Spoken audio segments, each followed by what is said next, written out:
নিঃসন্দেহে একে নাজিল করেছি লাইলাতুল কদরে। আপনি কি জানেন যে লাইলাতুল কদরটা কী জিনিস? এটা এমন একটা রাত্রি যা হাজার মাসের চেয়ে উত্তম। অর্থাৎ এই মাসে যদি কোনো এই রাত্রিতে যদি কোনো ব্যক্তি আমল করে বলে আল্লাহ তাআলা তাকে 1000 মাস বলে আমল করলে যে সব হবে তার চেয়ে উত্তম সব, বলছে এর চেয়ে উত্তম, হাজার মাসের চেয়ে উত্তম।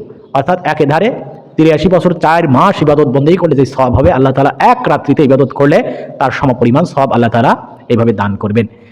আলহামদুলিল্লাহ আলহামদুলিল্লাহ নাহমাদুহু ওয়া নাস্তাইনুহু ওয়া নাস্তাগফিরুহু ওয়া নু'মিনু বিহি ওয়া নাতাআক্কালু আলাইহি ওয়া নাউযু বিল্লাহি মিন শুরুরি আনফুসিনা ওয়া মিন সাইয়্যাতি আমালিনা ওয়া মান ইয়াহদিহিল্লাহু ফালা মুদিল্লা লাহু ওয়া মা ইউদ্লিলহু ফালা হাদিয়া লাহু ওয়া নাশহাদু আন লা ইলাহা ইল্লাল্লাহু ওয়াহদাহু লা শারীকা লাহু ونشهد أن سيدنا وسندنا وحبيب طبيب قلوبنا مولانا محمدا عبده ورسوله صلى الله تعالى على آله وأصحابه وبارك وسلم تسليما كثيرا أما بعد فأعوذ بالله من الشيطان الرجيم بسم الله الرحمن الرحيم إنا أنزلناه في ليلة القدر وما أدراك ما ليلة القدر ليلة القدر خير من 1000 الشهر تنزل الملائكة والروح فيها بإذن ربهم من كل أمر سلام هي حتى مطلع الفجر صدق الله نعم نذيم صدق ورسوله الكريم والحمد لله رب العالمين আসসালামু আলাইকুম ওয়া রাহমাতুল্লাহি ওয়া বারাকাতুহু। আলহামদুলিল্লাহ সুম্মা আলহামদুলিল্লাহ। সম্মানিত দর্শক শ্রোতা দিনী ভাই ও বোনেরা, আশা করি মহান আল্লাহ তাআলা আমাদের সবাইকে অনেক অনেক ভালো রেখেছেন, সুস্থ রেখেছেন, আলহামদুলিল্লাহ। সমস্ত প্রশংসা ফজল ও করম সেই মহান আল্লাহ তাআলার জন্য, যেই মহান আল্লাহ তাআলা আমাদেরকে শারীরিক মানসিকভাবে সুস্থ রেখেছেন, হায়াতের জীবন দান করেছেন, সৃষ্টির শ্রেষ্ঠ জীব আশরাফুল মাখলুকাত মানুষ হিসেবে দুনিয়াতে পাঠিয়েছেন, শ্রেষ্ঠ নবীর শ্রেষ্ঠ উম্মত হওয়ার তৌফিক দিয়েছেন। শুধু তাই নয়, যেই মহান আল্লাহ তাআলা আমাদেরকে অত্যন্ত দয়া করে, মায়া করে, ইহসান করে, ভালোবেসে পবিত্র মাহে রমজানের মতো বড় নিয়ামত এবং দৌলত দান করেছেন, এবং আল্লাহ তাআলা আমাদেরকে দয়া করে রোজাগুলো রাখার তৌফিক দান করছেন। এই জন্য সেই মহান আল্লাহ তাআলার দরবারে শুকর আদায় করছি, আলহামদুলিল্লাহ। লাখো কোটি দরুদ সেই রাসূলের উপর যাকে সৃষ্টি করে মহান আল্লাহ তাআলা সৃষ্টি করে সম্মান, ইজ্জত, মর্যাদা, মর্তবা বহুগুণে বাড়িয়ে দিয়েছেন সেই রাসূলের উপর সাল্লাল্লাহু আলাইহি ওয়াসাল্লাম। সম্মানিত দর্শক শ্রোতা দিনী ভাই ও বোনেরা, এই মুহূর্তে যে যেখান থেকে এই ভিডিওটা দেখছেন সবাইকে জানাই আন্তরিক ধন্যবাদ এবং মোবারকবাদ। আশা করি, দোয়া করি মহান আল্লাহ তাআলা প্রত্যেককে এইভাবে দিন ইসলাম অনুযায়ী জীবন জিন্দেগি পরিচালনা করার তৌফিক দান করুক, আমিন। তো সবাইকে অনুরোধ করবো ভিডিওটা শেষ পর্যন্ত দেখবেন এবং দিন প্রচারের উদ্দেশ্যে ভিডিওটা শেয়ার করে দিবেন ইনশাআল্লাহ। এবং আমরা প্রতিনিয়ত আমাদের চ্যানেলে ইসলামিক ভিডিও দিয়ে থাকি, তো পরবর্তী ভিডিও পাওয়ার জন্য আমাদের সাথেই থাকার চেষ্টা করবেন ইনশাআল্লাহ। তো আজকে আমরা লাইলাতুল কদর অর্থাৎ শবে কদর সম্পর্কে আলোচনা করার চেষ্টা করব ইনশাআল্লাহ। মহান আল্লাহ তাআলা আল কোরআনের মধ্যে লাইলাতুল কদর নামে একটা সূরা আল্লাহ তাআলা নাজিল করেছেন। আর এর শানে নজুল হলো যে আল্লাহ তাআলা অন্যান্য নবী রাসূলের যে উম্মতগুলো অতিবাহিত হয়ে গেছেন, অন্যান্য নবী রাসূলের উম্মতকে মহান আল্লাহ তাআলা অনেক গড় আয়ু অনেক বেশি দিয়েছিলেন। দেখা গিয়েছে যে তারা অনেক সময় 1000, 1100, 1200, 1300, 1400, 1500, 1600 বছর পর্যন্ত তারা হায়াত এভাবে পেত। কিন্তু আল্লাহ রাসূলের উম্মতের গড় হায়াত হবে মাত্র 60 থেকে 70 বা তার আশপাশেই হবে। তো একদা আল্লাহ রাসূল এই বিষয়গুলো সাহাবীদেরকে নিয়ে বর্ণনা করতেছিলেন যে কোনো এক ব্যক্তিকে নিয়ে অন্য নবীর উম্মতকে নিয়ে এইভাবে আল্লাহ রাসূল বর্ণনা করতেছিলেন যে এক উম্মত এইভাবে অনেক সময় করে সে জিহাদে কাটিয়েছে। তো এই বিষয়টা নিয়ে সাহাবীদের মনের মধ্যে এক ধরনের কষ্ট সৃষ্টি হলো যে অন্যান্য নবী রাসূলের উম্মতেরা বলে এতদিন তারা জিহাদে কাটিয়েছে, তারা এত ইবাদত বন্দিগি করেছে, যেহেতু তাদের হায়াত বেশি ছিল, তো স্বাভাবিকভাবেই তারা ইবাদত বন্দিগির দিক দিয়ে তারা অনেক এগিয়ে ছিল, নেক আমলের ব্যাপারে। তো এই দিক দিয়ে যেহেতু আমাদের এইভাবে আয়ু কম হবে, হায়াত কম হবে, তো সেই দিক দিয়ে আমরা পিছিয়ে গেলাম। এই পিছিয়ে যাওয়ার দিক দিয়ে তারা মনের মধ্যে একটা কষ্ট কাজ করতো যে যদি আমরা ওইরকম হায়াত পেতাম তাহলে আমরাও আল্লাহ তাআলার এইভাবে ইবাদত বন্দিগি করতাম, জিহাদ করতাম, ইত্যাদি ইত্যাদি। অর্থাৎ নেক আমলগুলো আমরা বেশি করতে পারতাম। অর্থাৎ নেক আমল বেশি যে না করতে পারা, অর্থাৎ এই যে হায়াত কম হওয়া, তো এই জন্য তাদের মনের মধ্যে এক ধরনের কষ্ট কাজ করতো। আর এই কষ্টকে লাঘব করার জন্য, দূর করার জন্য মহান আল্লাহ তাআলা বলে এই উম্মতি মুহাম্মাদিকে স্পেশাল একটা মানে বিষয় দান করলেন, সেটা হলো লাইলাতুল কদর। আর আল্লাহ তাআলা কোরআন মাজিদে স্পষ্টভাবে জানিয়ে দিলেন, ইরশাদ করলেন যে নিঃসন্দেহে আমি এই কোরআন মাজিদকে নাজিল করেছি লাইলাতুল কদর, ইন্না আনজালনাহু ফি লাইলাতুল কদর, অর্থাৎ নিঃসন্দেহে আমি একে লাইলাতুল কদরের রাত্রিতে এভাবে কি নাজিল করেছি। তো পবিত্র মাহে রমজান মাস অত্যন্ত গুরুত্বপূর্ণ, ফজিলতপূর্ণ, বরকতপূর্ণ একটা মাস, এবং এই মাসের মধ্যে এমন কিছু সময় আছে, এমন কিছু রাত্রি আছে যে রাত্রিগুলোকে, সময়গুলোকে মহান আল্লাহ তাআলা আরও মর্যাদা বহুগুণে বাড়িয়ে দিয়েছেন। তো তার মধ্যে অন্যতম হলো লাইলাতুল কদর, অর্থাৎ কদরের রাত্রি। লাইলাতুল কদর হচ্ছে ভাগ্য রজনীর রাত্রি, ভাগ্য পরিবর্তনের রাত্রি, অর্থাৎ এই রাত্রিতে যারা ইবাদত বন্দি করবে মহান আল্লাহ তাআলা তাদের ভাগ্যকে পরিবর্তন করে দিবে।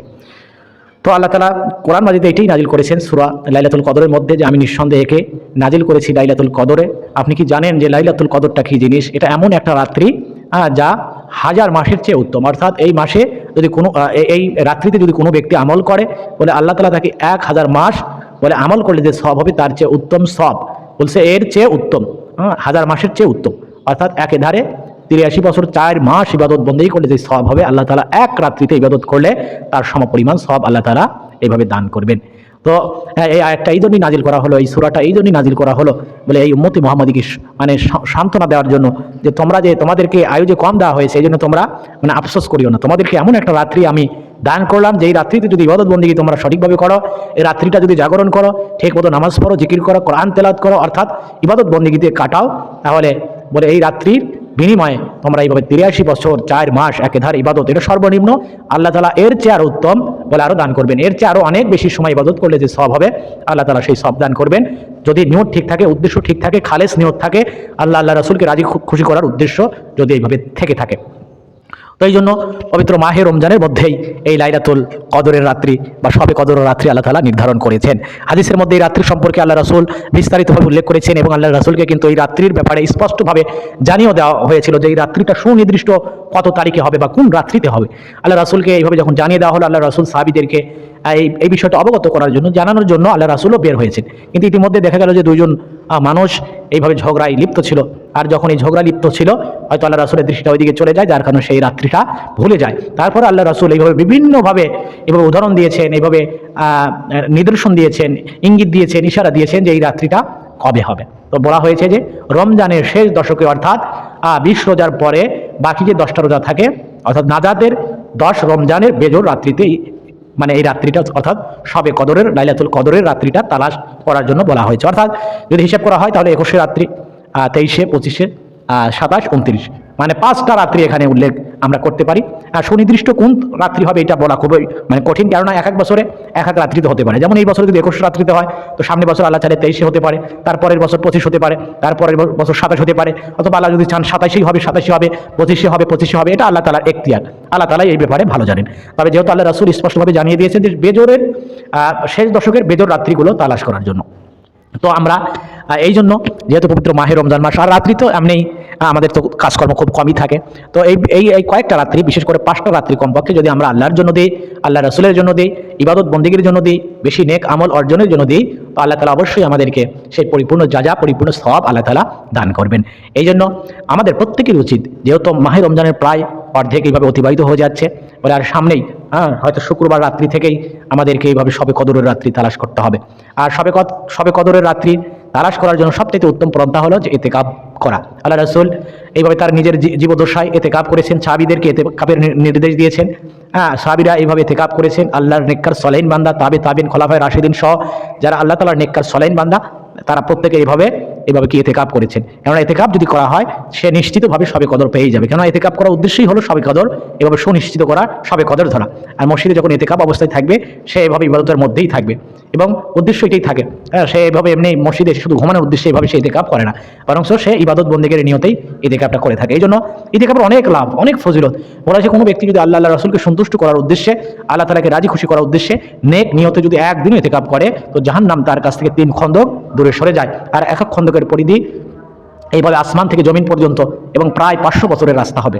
শুধুমাত্র এক দিন যদি ইতিকাফ করা হয় তাহলে 1500 বছরের রাস্তা জাহান্নাম তার কাছ থেকে দূরে সরে যাবে।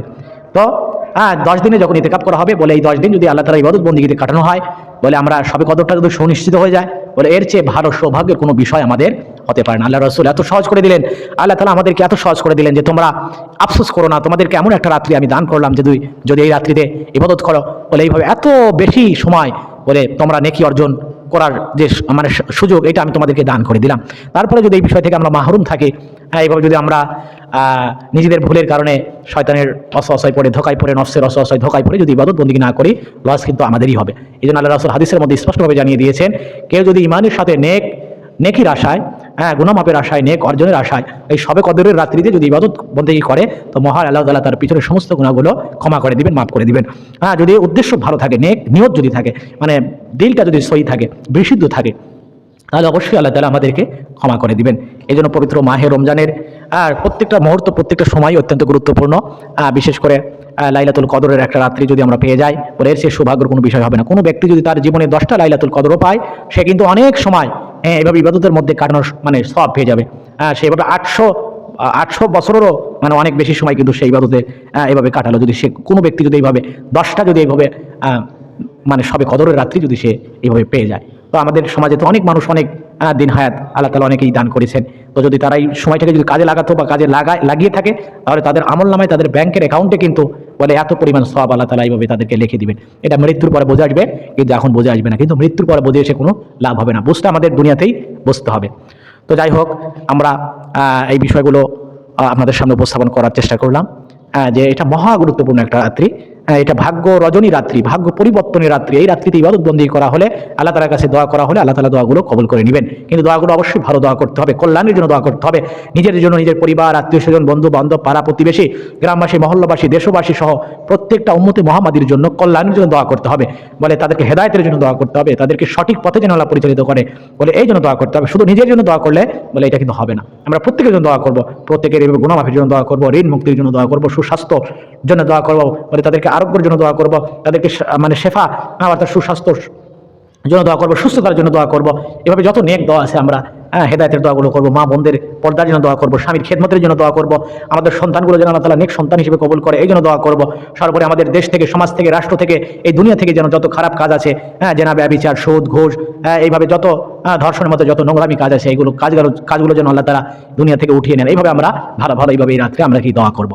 শুধু বড়লোক হওয়ার জন্য দোয়া করা যাবে না, শুধু ধনী হওয়ার জন্য দোয়া করা যাবে না, শুধু নিজের চাকরির জন্য দোয়া করা যাবে না, শুধু নিজের ব্যবসার উন্নতির জন্য দোয়া করা যাবে না, শুধু নিজের বিল্ডিং দেওয়ার জন্য দোয়া করা যাবে না, শুধু নিজের জন্য এভাবে আমরা যেন দোয়া না করি। আগে অন্যের জন্য দোয়া করলে আল্লাহ তাআলা নিজেকে এই বিষয়টা আগে দান করবেন। আল্লাহ তাআলা বলবেন, দেখো ওই ব্যক্তি, ওই গোলাম, ওই বান্দা, সে নিজের জন্য না চেয়ে অন্যের জন্য আগে দোয়া করে, অথচ এইটা তার আগে জরুরত, এটা তার প্রয়োজন, সে নিজের প্রয়োজনকে পরে রেখেছে, অন্যের প্রয়োজনকে আগে রেখেছে, সুতরাং তার প্রয়োজনকে আগে মিটানো হোক। আর আল্লাহ তাআলা এইটাই কিন্তু করবেন, তার প্রয়োজনকেই আল্লাহ তাআলা আগে মিটিয়ে দিবেন। এই জন্য আমরা আগে অন্যের জন্য দোয়া করবো, পরে নিজের জন্য আমরা দোয়া করার চেষ্টা করবো। এই জন্য সবাইকে আন্তরিকভাবে অনুরোধ করব, এইভাবে বিনয়ের সাথে অনুরোধ করি, হাতে ধরি, পায়ে ধরি, অন্তত পক্ষে শব কদরের রাত্রি যেহেতু সামনে আসতেছে, বিশেষ করে শেষ দশকের বেজর রাত্রিগুলো, 21 রাত্রি, 23, 25, 27, 29, এই 5টা রাত্রি আমরা যেন আল্লাহ তাআলার ইবাদত বেশি বেশি করি। আমরা যেন ঘুমকে এইভাবে পরিত্যাগ করি, আমরা যেন রাত্রি জাগরণ করি, এভাবে আল্লাহ তাআলার বেশি বেশি ইবাদত করি, নামাজ পড়ি, জিকির করি, কোরআন তেলাওয়াত করি, দোয়া করি, অর্থাৎ যত নেক কাজ আছে, দান সদকার থেকে শুরু করে এইভাবে প্রত্যেকটা কাজ যেন আমরা বেশি বেশি করি। মহান আল্লাহ তাআলা আমাদের সবাইকে সেই তৌফিক দান করুক, এবং হাদিসের উপর আমাদের আমল করতে হবে, বিশ্বাস রাখতে হবে যে আল্লাহ তাআলা যেহেতু বলেছেন, আল্লাহ রাসূল যেহেতু বলেছেন, অবশ্যই এটা 100% সত্য, এবং এমনটাই ঘটবে যদি আমরা নেক নিয়ত সেই কাজটা করতে পারি। তো আবার বলছি যে শবে কদর অর্থাৎ লাইলাতুল কদর এমন একটি রাত্রি, যেই রাত্রি 1000 মাস চেয়ে উত্তম, 1000 মাসের চেয়ে শ্রেষ্ঠ, অর্থাৎ ইবাদত বন্দেগীর ক্ষেত্রে, নেক আমলের ক্ষেত্রে।